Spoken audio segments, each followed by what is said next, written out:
ଏବେ ଏବେ ରାଜ୍ୟ ସରକାରଙ୍କ ତରଫରୁ ରାଜ୍ୟରେ କାର୍ଯ୍ୟରତ ପ୍ରାଥମିକ ବିଦ୍ୟାଳୟ ମାନଙ୍କର ଶିକ୍ଷକ ଶିକ୍ଷୟିତ୍ରୀ ମାନଙ୍କ ନିମନ୍ତେ ଏକ ବଡ଼ ଘୋଷଣା କରାଯାଇଛି।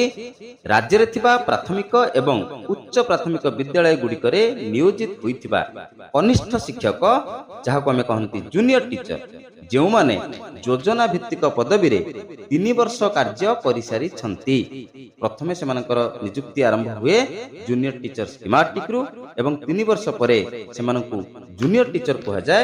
ଯେଉଁ ଶିକ୍ଷକ ଶିକ୍ଷୟିତ୍ରୀ ମାନେ 3 ବର୍ଷ ପୂରଣ କରିସାରିଛନ୍ତି ଏବଂ ଜୁନିୟର ଟିଚର ଭାବରେ ବର୍ତ୍ତମାନ କାର୍ଯ୍ୟ କରୁଛନ୍ତି ବା କନିଷ୍ଠ ଶିକ୍ଷକ ଭାବରେ ଯେଉଁମାନେ କାର୍ଯ୍ୟ କରୁଛନ୍ତି, ସେମାନଙ୍କର ବିଭିନ୍ନ ଦାବିକୁ ବିଚାରକୁ ନେଇ ସରକାର ତାଙ୍କ ମାସିକ ପାରିଶ୍ରମିକ 13,800 ଟଙ୍କା ପରିବର୍ତ୍ତେ 20,000 ଟଙ୍କା କରିଛନ୍ତି। ଅର୍ଥାତ୍ କନିଷ୍ଠ ଶିକ୍ଷକ ମାନଙ୍କର ଦରମା ଏବେ ମାସକୁ 20,000 ହୋଇଛି।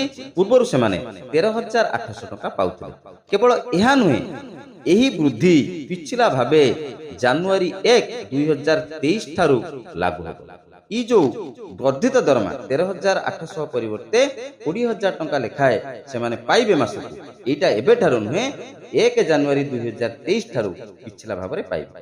ଏହାଦ୍ୱାରା ରାଜ୍ୟରେ କାର୍ଯ୍ୟରତ 12,784 ଜଣ କନିଷ୍ଠ ଶିକ୍ଷକ ଉପକୃତ ହେବେ ଏବଂ ଏଥିପାଇଁ ରାଜ୍ୟକୁ ଅତିରିକ୍ତ 95 କୋଟି ଟଙ୍କା ବାର୍ଷିକ ଖର୍ଚ୍ଚ କରାଯିବ।